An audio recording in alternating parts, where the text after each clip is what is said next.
स्वागत। आज हम एक ऐसे विषय पर गहराई से बात कर रहे हैं जो कई लोगों के जीवन का एक बड़ा पड़ाव होता है, प्रॉपर्टी बेचना। हमारे पास इस पर कुछ लेख और कानूनी सलाह हैं और हमारा काम है इनमें छिपी सबसे जरूरी जानकारी और चेतावनियों को आपके लिए निकालना। बिल्कुल। ये एक बड़ा वित्तीय लेन देन तो है ही, पर इसमें कानूनी दांवपेच भी कम नहीं। अक्सर लोग सोचते हैं कि बस खरीदार मिला, पैसे लिए और काम खत्म। लेकिन जैसा इन स्रोतों से साफ पता चलता है, छोटी सी लापरवाही भी बड़े सिरदर्द का कारण बन सकती है।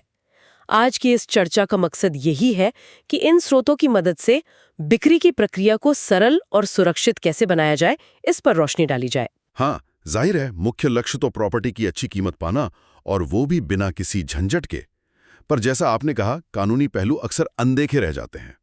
तो चलिए इन स्रोतों के विश्लेषण से समझते हैं कि प्रॉपर्टी बेचते समय वो कौन सी आम गलतियां हैं जिनसे हर विक्रेता को बचना चाहिए। शुरुआत करते हैं सबसे कीमती चीज से, प्रॉपर्टी के कागजात। और यहीं पर पहली और शायद सबसे बड़ी गलती होती है, जिसका जिक्र इन स्रोतों में बार बार आता है, वो है प्रॉपर्टी के मूल दस्तावेज यानी ओरिजिनल पेपर्स रजिस्ट्री का दिन आने से पहले ही किसी खरीदार, प्रॉपर्टी डीलर या किसी तीसरे व्यक्ति के हवाले कर देना। सुनने में ये शायद छोटी सी बात लगे, पर इसके पीछे जोखिम क्या है, मतलब क्या हो सकता है? जोखिम बहुत बड़ा है। स्रोत चेतावनी देते हैं कि इन मूल दस्तावेजों का इस्तेमाल करके धोखाधड़ी हो सकती है, जाली दस्तावेज बनाए जा सकते हैं या फिर विक्रेता को ब्लैकमेल तक किया जा सकता है।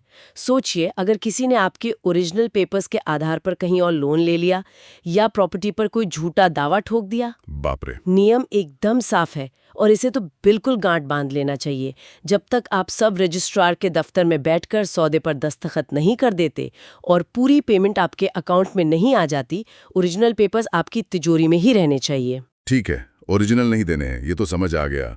लेकिन बेचने की प्रक्रिया शुरू करने से पहले विक्रेता को खुद क्या तैयारी करनी चाहिए?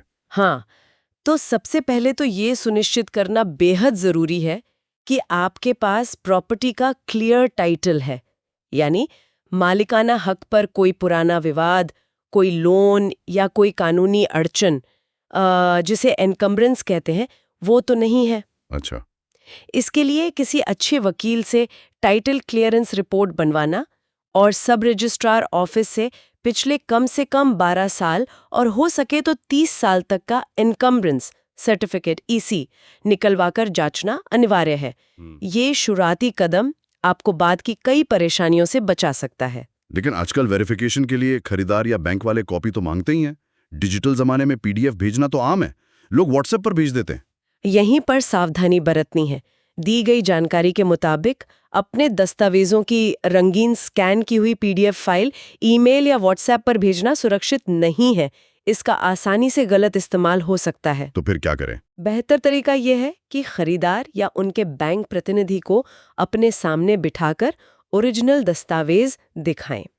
अगर फोटोकॉपी देनी ही पड़े तो हमेशा ब्लैक एंड व्हाइट कॉपी दें और हर कॉपी पर एक क्रॉस लाइन खींचकर साफ साफ लिख दें कि ये कॉपी किस मकसद से दी जा रही है, जैसे बैंक का नाम को होम लोन प्रक्रिया हेतु दी गई कॉपी मात्र। अच्छा, ये तरीका सही है। और जब रजिस्ट्री के दिन ओरिजिनल दस्तावेज सौंपने हो तब उस समय क्या सावधानी बरतनी है? उस दिन भी एक औपचारिकता जरूरी है। जानकारी के अनुसार एक स्टैम्प पेपर पर सौंपे जा रहे सभी मूल दस्तावेजों की पूरी लिस्ट बनाएं, जैसे sale deed, allotment letter, possession letter, पुराने ईसी, टैक्स रसीदें वगैरह। हाँ, सब कुछ। इस लिस्ट पर सभी खरीदारों के हस्ताक्षर करवाएं और इसकी एक कॉपी अपने पास हमेशा के लिए सुरक्षित रखें। ये इस बात का पक्का सबूत होगा कि आपने कौन-कौन से दस्तावेज खरीदार को सौंपे हैं। साथ ही प्रॉपर्टी टैक्स की ताज़ा रसीदें, बिल्डिंग प्लान अप्रूवल और अगर फ्लैट है तो सोसाइटी से मिला नो ऑब्जेक्शन सर्टिफिकेट एनओसी भी तैयार रखें। ये सब चीजें काम आती हैं। ठीक है, दस्तावेज संभाल कर रखना तो पहला और अहम पड़ाव हुआ। अब सौदा पक्का करने के लिए जो कानूनी कागज बनता है, यानी एग्रीमेंट टू सेल, इसमें क्या ध्यान रखना है? ये तो सौदे की कानूनी बुनियाद है ना? बिल्कुल, और इस बुनियाद में ही कई बार चूक हो जाती है। एक आम गलती जो स्रोत बताते हैं, अगर प्रॉपर्टी 2 या ज्यादा लोग मिलकर खरीद रहे हैं, मान लीजिए पति पत्नी, तो अक्सर विक्रेता सिर्फ एक खरीदार से ही एग्रीमेंट पर साइन करवा लेता है। ओह हाँ, ये तो होता होगा। होता है। कानूनी नजरिए से ये एग्रीमेंट अधूरा और कमजोर है। कल को दूसरा खरीदार कह सकता है कि वो तो इस सौदे में शामिल ही नहीं था या शर्तों से सहमत नहीं था। तो सही तरीका क्या है फिर? सुनिश्चित करें कि एग्रीमेंट में सभी खरीदारों के पूरे नाम, पते और आधार नंबर लिखे हों और उस पर सभी खरीदारों के हस्ताक्षर हों। ये छोटी सी बात आपको भविष्य के बड़े कानूनी विवाद से बचा सकती है। ठीक है। और अगर मान लीजिए प्रॉपर्टी में कोई किराएदार पहले से रह रहा हो तो? कई बार विक्रेता सोचते हैं कि ये बात बताने से शायद सौदा ना हो पाए, तो छिपा लेते हैं। इसे छिपाना एक बहुत बड़ी गलती होगी, जिसके परिणाम गंभीर हो सकते हैं। स्रोत इसे साफ तौर पर एक ऐसा बिंदु बताते हैं जो बाद में कोर्ट केस का कारण बन सकता है। एग्रीमेंट टू सेल में इस बात का स्पष्ट रूप से उल्लेख करें कि प्रॉपर्टी वर्तमान में किराए पर दी गई है। पारदर्शिता बढ़ते और खरीदार को मौजूदा रेंट एग्रीमेंट या लीज डीड की एक कॉपी भी दें। ये आपको भविष्य की कानूनी उलझनों से बचाएगा, खासकर अगर किराएदार बाद में नए मालिक के लिए कोई समस्या खड़ी करता है। समझ गया। अच्छा, अग्रीमेंट से जुड़ी एक और दिलचस्प बात जो स्रोतों में मिली है, वो है बैंक लोन की शर्त। अक्सर खरीदार ये क्लॉज डलवाते हैं कि सौदा तभी फाइनल होगा जब उनका होम लोन पास हो जाएगा। हाँ, और इस शर्त को बिना सोचे समझे मान लेना विक्रेता के लिए जोखिम भरा हो सकता है। विक्रेता को अपनी सुरक्षा के लिए इसमें थोड़ी स्पष्टता लानी चाहिए। देखिए, लोन दो मुख्य वजहों से रिजेक्ट हो सकता है। हाँ, या तो प्रॉपर्टी में कोई कमी है, जैसे कानूनी मंजूरी नहीं है, टाइटल में झोल है, या फिर खरीदार की माली हालत ठीक नहीं, जैसे सिबिल स्कोर खराब है, इनकम कम है। अच्छा, हाँ। तो विक्रेता को एग्रीमेंट में क्या लिखवाना चाहिए इस बारे में? स्रोत ये सुझाव देते हैं, अग्रीमेंट में साफ लिखें कि अगर लोन प्रॉपर्टी में कमी की वजह से रिजेक्ट होता है तो डील कैंसिल मानी जाएगी और बयाना मतलब टोकन मनी वापस कर दिया जाएगा। लेकिन अगर लोन खरीदार की व्यक्तिगत वजहों से रिजेक्ट होता है, खराब सिबिल, कम आय वगैरह, तो डील कैंसिल नहीं होगी और विक्रेता बयाना जब्त करने का हकदार होगा। अच्छा, ये शर्त तो विक्रेता के लिए एक सुरक्षा कवच की तरह हो गई। बिल्कुल। एक और स्मार्ट मूव ये हो सकता है कि खरीदार से कहें कि वो अग्रीमेंट करने से पहले ही बैंक से लोन का प्री सैंक्शन या सॉफ्ट अप्रूवल ले लें। इससे उसकी लोन चुकाने की क्षमता का अंदाजा पहले ही लग जाता है। बहुत अहम नुक्ते हैं ये। अब आते हैं सबसे नाजुक पड़ाव पर, पेमेंट लेना। यहाँ क्या सावधानियां जरूरी हैं? लगता है यहीं पर सबसे ज्यादा गड़बड़ हो सकती है। बिल्कुल। पैसे के मामले में जरा सी चूक बड़े वित्तीय और कानूनी संकट में डाल सकती है। दिए गए विश्लेषण में कुछ सुनहरे नियम बताए गए हैं। पहला, भुगतान हमेशा सिर्फ खरीदार के बैंक अकाउंट से ही आना चाहिए, या अगर एक से ज्यादा खरीदार हैं तो उन सभी के अकाउंट से। मतलब किसी दोस्त, रिश्तेदार या किसी और तीसरे के अकाउंट से नहीं? बिल्कुल नहीं। किसी तीसरे पक्ष के अकाउंट से पेमेंट कभी स्वीकार न करें। यह आपको मनी लॉन्ड्रिंग या बेनामी संपत्ति जैसे कानूनों के चक्कर में फंसा सकता है। और पेमेंट का तरीका, चेक लेना कितना सुरक्षित है, आजकल भी काफी चलन में है। जानकार रजिस्ट्री वाले दिन चेक से भुगतान लेने से सख्ती से मना करते हैं। वजह सीधी है, चेक बाउंस होने का भारी खतरा। ओह, हाँ ये तो है। कल्पना कीजिए, आपने रजिस्ट्री कर दी और अगले दिन चेक बाउंस हो गया। अब रजिस्ट्री कैंसिल करवाना लगभग नामुमकिन है और अपने पैसे वसूलने के लिए आपको सालों कोर्ट के चक्कर काटने पड़ सकते हैं। ये एक ऐसा जाल है जिससे बचना ही बेहतर है। तो फिर सुरक्षित तरीके कौन से हैं? ऑनलाइन ट्रांसफर सबसे सुरक्षित तरीके हैं ऑनलाइन ट्रांसफर, जैसे आरटीजीएस या एनईएफटी, या फिर डिमांड ड्राफ्ट डीडी। इनमें पैसा सीधे आपके अकाउंट में आता है और बाउंस होने का कोई डर नहीं रहता। और अगर प्रॉपर्टी जॉइंट ओनरशिप में हो, जैसे पति पत्नी के नाम पर, तब पेमेंट कैसे लेनी चाहिए? क्या किसी एक के अकाउंट में ले सकते हैं? ये भी एक महत्वपूर्ण बिंदु है। अगर प्रॉपर्टी संयुक्त रूप से 2 या अधिक लोगों के नाम पर है, मान लीजिए 50% पति का हिस्सा, 50% पत्नी का, तो कानूनी और टैक्स की नज़र से सही यही है कि भुगतान भी उनके बैंक खातों में उनके हिस्से के अनुपात में ही आए, यानी 50% रकम पति के अकाउंट में और 50% पत्नी के अकाउंट में। अच्छा, पूरी रकम एक अकाउंट में लेने से दिक्कत हो सकती है। हाँ, सारी रकम किसी एक के अकाउंट में लेने से भविष्य में, खासकर टैक्स गणना के समय, जटिलताएं पैदा हो सकती हैं। और हाँ, एक बात और, बड़ी मात्रा में नकद लेन देन से हर हाल में बचें। आयकर अधिनियम और बेनामी लेन देन अधिनियम के तहत ये आपको बड़ी मुश्किल में डाल सकता है। ठीक है, पेमेंट सुरक्षित तरीके से आ गई। अब प्रॉपर्टी का कब्जा मतलब पोजीशन देने की बारी। क्या ये टोकन मनी मिलने के बाद या अग्रीमेंट होते ही दिया जा सकता है? कई बार लोग रिनोवेशन के लिए मांग लेते हैं। नहीं, बिल्कुल नहीं। ये एक और बड़ी और जोखिम भरी गलती है जिसका जिक्र स्रोत बार बार करते हैं। साफ निर्देश है, जब तक रजिस्ट्री न हो जाए और आपको पूरी पेमेंट न मिल जाए, तब तक अपनी प्रॉपर्टी का कब्जा यानी चाबियां खरीदार को कभी न सौंपें। सिर्फ टोकन मनी या बयाना मिलने के बाद कब्जा दे देना, भले ही आप उसे किराएदार के तौर पर ही क्यों न रख रहे हो, बेहद खतरनाक कदम है। खतरनाक क्यों? मान लीजिए खरीदार भरोसे का लगता है तो? भरोसा अपनी जगह है, लेकिन कानून अपनी जगह। सोचिए, अगर कब्जा देने के बाद सौदा किसी भी वजह से टूट जाता है, मान लीजिए खरीदार बाकी पेमेंट नहीं कर पाता या उसका लोन फाइनल स्टेज पर रिजेक्ट हो जाता है, हाँ, हो सकता है। तो उस व्यक्ति से कब्जा वापस लेना एक बेहद लंबी, खर्चीली और थका देने वाली कानूनी लड़ाई बन सकता है। कई बार तो लोग कब्जा करके बैठ जाते हैं और फिर आपको अपनी ही प्रॉपर्टी वापस पाने के लिए सालों कोर्ट में लड़ना पड़ता है। इसलिए कब्जा हमेशा पूरी पेमेंट मिलने और सभी कानूनी कार्यवाही पूरे होने के बाद ही दें। समझ गया। ये वाकई बहुत जरूरी सबक है। अच्छा, एक और स्थिति हो सकती है। अगर जो प्रॉपर्टी बेची जा रही है उस पर पहले से कोई होम लोन चल रहा हो तो क्या इसे खरीदार से छुपाना चाहिए? बिल्कुल नहीं। इस तथ्य को छुपाना न सिर्फ अनैतिक है, बल्कि जैसा कि स्रोत बताते हैं, यह एक आपराधिक कृत्य भी माना जा सकता है और भारतीय दंड संहिता आईपीसी की धारा 420 के तहत धोखाधड़ी के दायरे में आ सकता है। इसमें पारदर्शिता ही बचाव है। तो अगर लोन चल रहा है तो सही प्रक्रिया क्या है? मतलब कैसे करना चाहिए? सबसे पहले खरीदार को मौजूदा लोन के बारे में ईमानदारी से और स्पष्ट रूप से बताएं।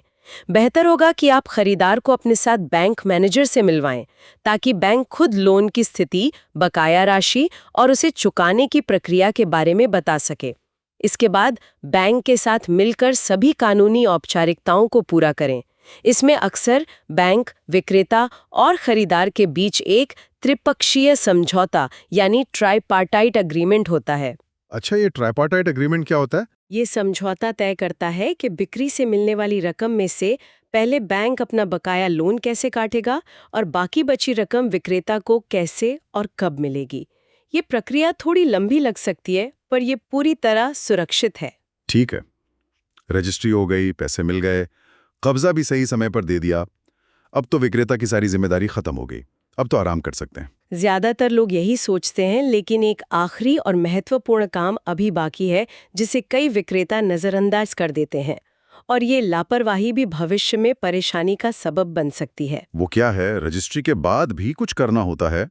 मुझे लगा सब खत्म। हाँ, बिक्री के बाद सरकारी रिकॉर्ड्स में अपना नाम हटवाना और खरीदार का नाम दर्ज करवाना। इसके लिए आपको खरीदार से नई रजिस्टर्ड सेल डीड की एक कॉपी लेनी होगी। फिर इस कॉपी के साथ एक आवेदन पत्र लिखकर अपने इलाके के नगर निगम, नगर पालिका या ग्राम पंचायत जो भी लागू हो वहां जमा करना होगा। अच्छा, यानी म्यूनिसिपैलिटी वगैरह में? हाँ, इसका मकसद है कि प्रॉपर्टी टैक्स, पानी के बिल और अन्य सरकारी रिकॉर्ड से आपका नाम हटाया जाए और नए मालिक यानी खरीदार का नाम चढ़ाया जाए। इस प्रक्रिया को आमतौर पर म्यूटेशन या दाखिल खारिज कहा जाता है। और अगर ये ना किया जाए तो क्या होगा? प्रॉपर्टी तो बिक ही चुकी है। अगर आप दाखिल खारिज नहीं करवाते हैं, तो हो सकता है कि प्रॉपर्टी टैक्स के बिल, पानी के बिल या कोई अन्य सरकारी नोटिस भविष्य में भी आपके नाम पर ही आते रहें। कानूनी रूप से भले ही आप मालिक ना हो, पर सरकारी कागजों में आपका नाम होने से बेवजह की उलझनें खड़ी हो सकती हैं। इसलिए ये सुनिश्चित करना जरूरी है कि बिक्री के बाद सरकारी रिकॉर्ड्स भी अपडेट हो जाए। समझ गया। और अब आते हैं उस पहलू पर जिसका जिक्र हर बड़े वित्तीय लेन देन के साथ आता ही है, टैक्स। प्रॉपर्टी बेचने पर टैक्स का क्या हिसाब किताब है? ये भी एक बड़ा सरदर्द लगता है। ये बेहद महत्वपूर्ण है। प्रॉपर्टी की बिक्री से होने वाले मुनाफे पर टैक्स देना आपकी कानूनी जिम्मेदारी है। इसे हल्के में लेना या नजरअंदाज करना आपको आयकर विभाग से नोटिस और भारी जुर्माना लगवा सकता है। श्रुत स्पष्ट रूप से सलाह देते हैं कि प्रॉपर्टी बेचने के बाद एक योग्य चार्टर्ड अकाउंटेंट सीए से मिलकर कैपिटल गेन्स टैक्स यानी पूंजीगत लाभ कर की सही गणना करवाएं और उसे समय पर जमा करें। ये कैपिटल गेन्स टैक्स कैसे तय होता है? क्या इसके कोई प्रकार भी है? मतलब शॉर्ट टर्म, लॉन्ग टर्म कुछ होता है? हाँ, बिल्कुल।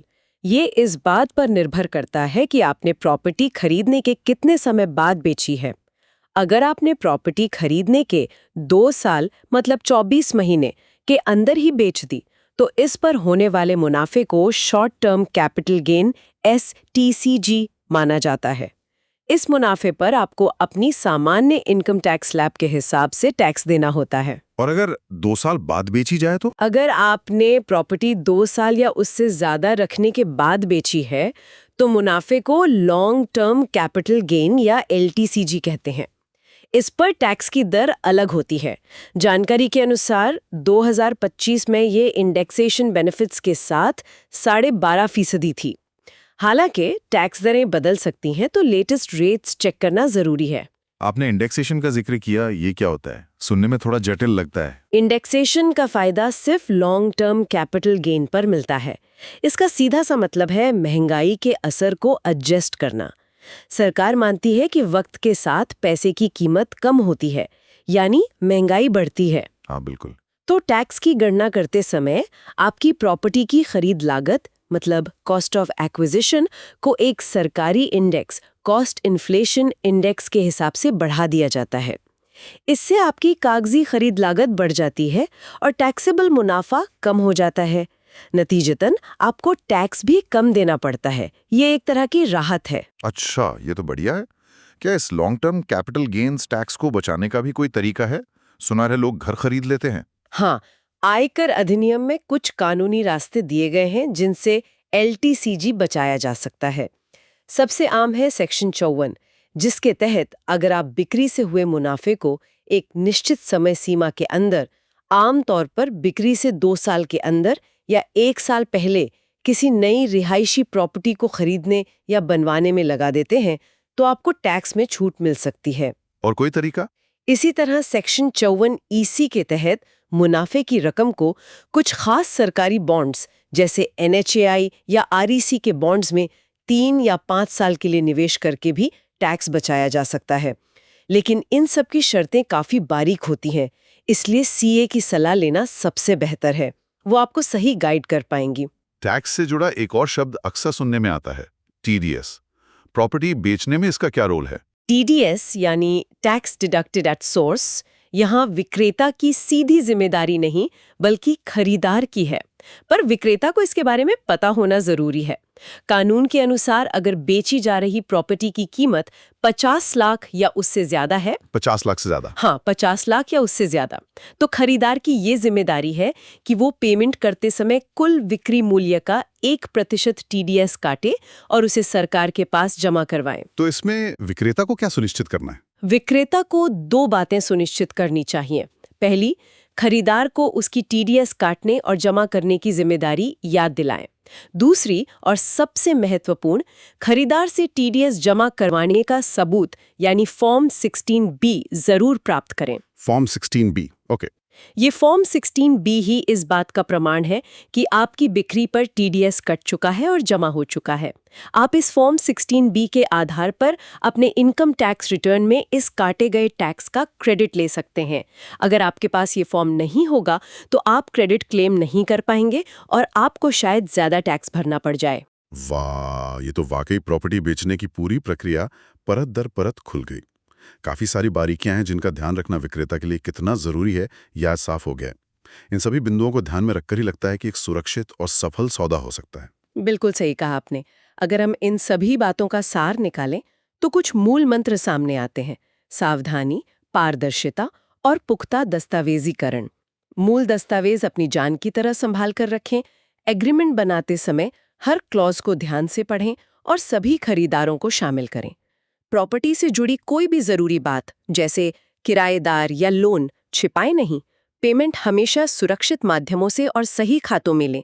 कब्जा देने में जल्दबाजी ना करें। बिक्री के बाद सरकारी रिकॉर्ड अपडेट करवाना ना भूलें और अपनी टैक्स देनदारियों को समझकर समय पर पूरा करें। हाँ, और पेशेवर मदद लेना भी जरूरी है ना? वकील और CA की। बिल्कुल। जैसा कि इन स्रोतों में भी इशारा किया गया है, इस पूरी प्रक्रिया में किसी अनुभवी वकील और चार्टर्ड अकाउंटेंट की मदद लेना एक समझदारी भरा निवेश साबित हो सकता है। ये न सिर्फ प्रक्रिया को आसान बनाता है, बल्कि गलतियों और भविष्य के जोखिमों को भी काफी हद तक कम कर देता है। तो ये थी प्रॉपर्टी बेचते समय ध्यान रखने वाली कुछ बेहद अहम सावधानियां और कानूनी पहलू जो हमने आपके दिए गए स्रोतों के विश्लेषण से आपके लिए सामने रखे हैं। उम्मीद है इस जानकारी से प्रॉपर्टी बेचने जैसी जटिल लगने वाली प्रक्रिया को समझने और उसे ज्यादा सुरक्षित बनाने में मदद मिलेगी। याद रखें, ये सिर्फ एक फ्लैट या जमीन का टुकड़ा बेचना नहीं है। ये एक महत्वपूर्ण कानूनी और वित्तीय प्रक्रिया है। थोड़ी सी जागरूकता, थोड़ी सी सावधानी आपको भविष्य के बड़े विवादों, बेवजह के तनाव और संभावित वित्तीय नुकसान से बचा सकती है। हर कदम पर पारदर्शिता रखें और हर चीज का लिखित रिकॉर्ड जरूर मेंटेन करें। और जाते जाते आपके लिए सोचने को एक सवाल छोड़ जाते हैं। प्रॉपर्टी बेचने की इस पूरी प्रक्रिया में हमने तार्किक, कानूनी और वित्तीय पहलुओं पर तो बहुत बात की, लेकिन क्या कभी भावनात्मक पहलू भी विक्रेता के फैसलों पर असर डालते हैं? जैसे उस घर या जमीन से सालों पुराना जुड़ाव, यादें। अगर हाँ, तो इन भावनाओं के ज्वार के बीच एक सही और व्यावहारिक निर्णय कैसे लिया जा सकता है, इस पर विचार जरूर कीजिएगा।